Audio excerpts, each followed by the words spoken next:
improve self? I think it's a mindset. Meaning, I'm gonna improve self, therefore you will improve self. And yeah, you gotta fucking figure out ways to improve yourself, and you gotta put it into the world and understand how powerful the mind is, and visualize the improvements, and be a magnet to stuff that improves yourself. So, can you? Yes. Will you? Probably not. Do you want to? Probably not if you're not doing it. But if you really want to, yeah, I'm gonna do it. I'm gonna figure it out. I'm gonna look and not waste time and let others around me know. And by one little tea leaf of improvement is when you improve yourself, you improve those around you, and then hopefully it just creates this whole thing where the whole world is so improved. I hope.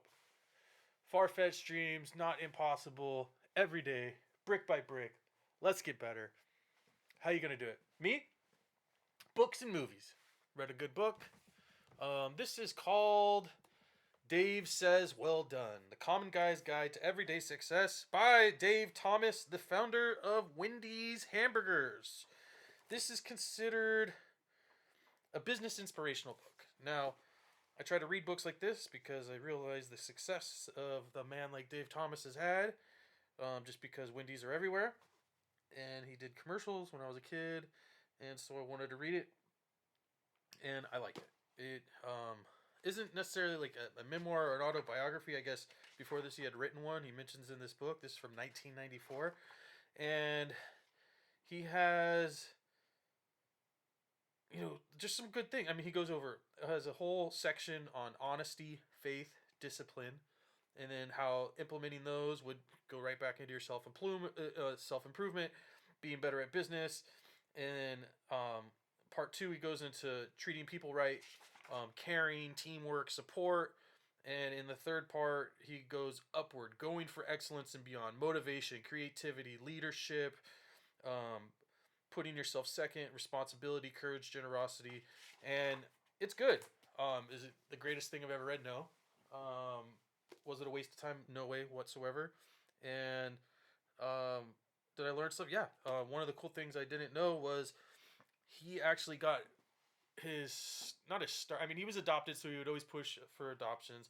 But he was friends with Colonel Sanders. Colonel Sanders had two or three Kentucky Fried Chickens in the '60s that were sucking big time in Ohio, and Dave went out there to fix them. And they said, "Don't do it, Dave. It's just a waste." And Dave went and he turned them around, and because of that, he got really wealthy. And then he was young. He had a bunch of money. And he's like, "Hey, I'm going to start up something." And he named the restaurant after his second to oldest daughter, and the rest is history. So, learn, improve, implement what he was saying. Go, go, go. Another book I read, which is interesting because this is a sports essay, and I enjoy sports. I'm not a super fan, but I really like basketball. I've been watching football. I can make a beat while baseball's playing. Don't really like soccer.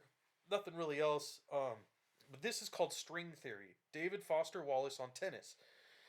And I'm infatuated with David Foster Wallace, and the way he writes. So I decided to read this.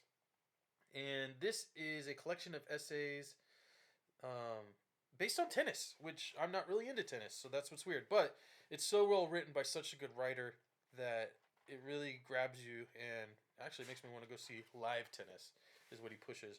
But David Foster Wallace is a madman. He's great. He's fantastic at what he did, which was right. And if you're just writing about tennis, you're not a tennis fan, if you can write really well, you will grab the attention of those who are not into tennis. And that's what he did here. I really liked it. I'd check it out. It's interesting. It's a good read. Great insight and perspective. String Theory, David Foster Wallace. Booyah.